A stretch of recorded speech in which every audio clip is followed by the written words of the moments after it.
As the 2012 presidential election approaches, it is appropriate for students like me and everyone to celebrate and recognize the foresight of authors of the United States Constitution.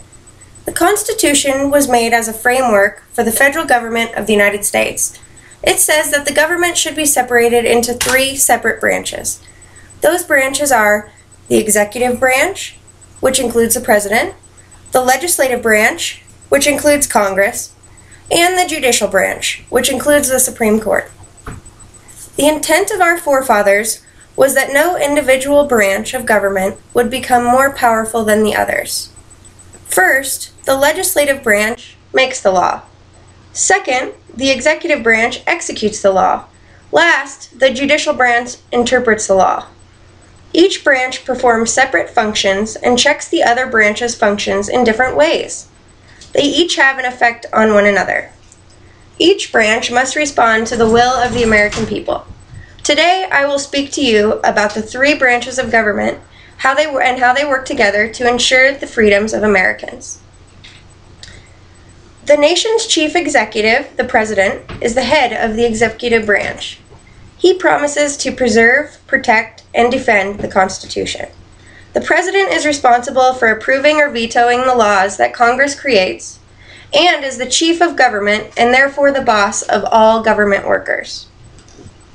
The President is also the leader of the military. With the help of advisors, presidents make foreign policy of the United States. The President also serves as chief legislator. Though only Congress makes laws, the Constitution allows the presidents to influence lawmaking by asking Congress to pass or veto laws. The Judiciary branch explains and applies the law.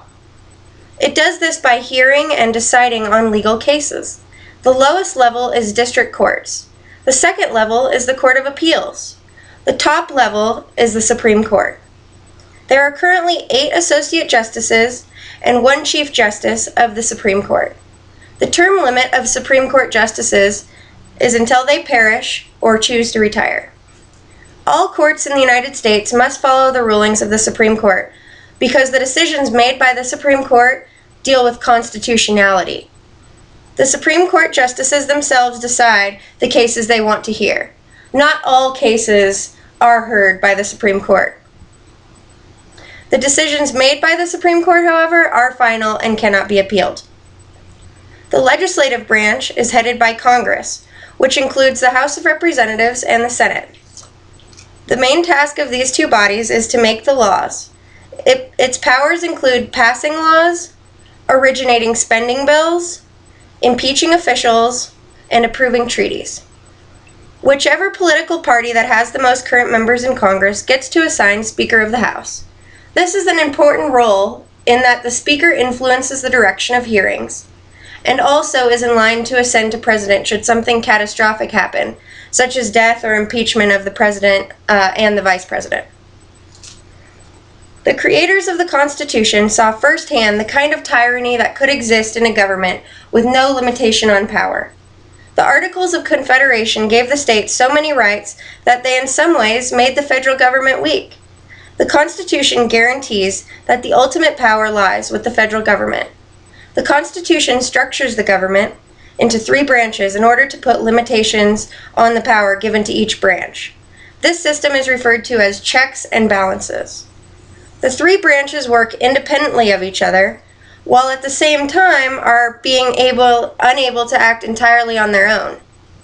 The limitations are set in place this way so that neither Congress, nor the President, nor even the Supreme Court are given sole power.